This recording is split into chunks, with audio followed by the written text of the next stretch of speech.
Thanks very much for the welcome. As I said, my name's Ian, and what I've got for you in this next 20 minutes or so is very quick one-slide introduction to strategy analytics so you know who you're dialoguing with and where we're coming from. And then we're going to go through and look at this driver monitoring market in terms of what is actually happening and why, what sort of sensors are we seeing being used, and ultimately, where is the value going to lie in this application area. Just a heads up, this is my first trip for just over 2 years, like many of you, and so I'm slightly out of practice. I've noticed this morning on reviewing there are at least two typos in my presentation. I'll get those corrected before it goes out to everyone, but I'll correct them as we go along as well. But the first typo is in my overview, which is not a good start, but there we go.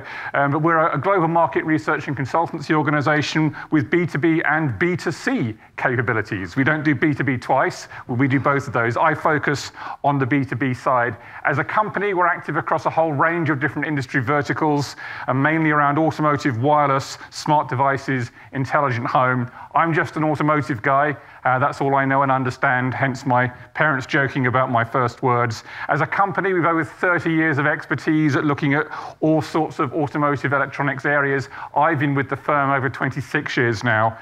And quite honestly, this is probably the most exciting / dynamic / scary time, depending on your point of view, in the automotive industry in those 26 years, for reasons such as the things we'll be getting into in this talk.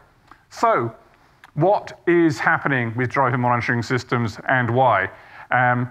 And here we have the second typo, and hopefully final typo in the presentation. But if we look just at the unit growth in terms of the number of internal cameras fitted to vehicles across 2021 to 2026, we're not going backwards in time to the year 2006, so hopefully that's the second one done. We've got a 70% compound average annual growth rate in these numbers of cameras. Now, that's slightly disingenuous because there are very few cameras fitted at the moment, so it's quite easy to get high growth.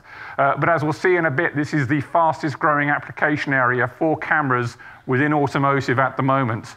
However, we need to understand within that vehicle architectures are changing, and we see there's very much a time-limited market for dedicated processing hardware within this application. And that longer term, the prospects in this market essentially are viable for the sensors themselves and the illumination required for those sensors, and most importantly, the software algorithms which are providing both the safety benefits and the consumer functionality.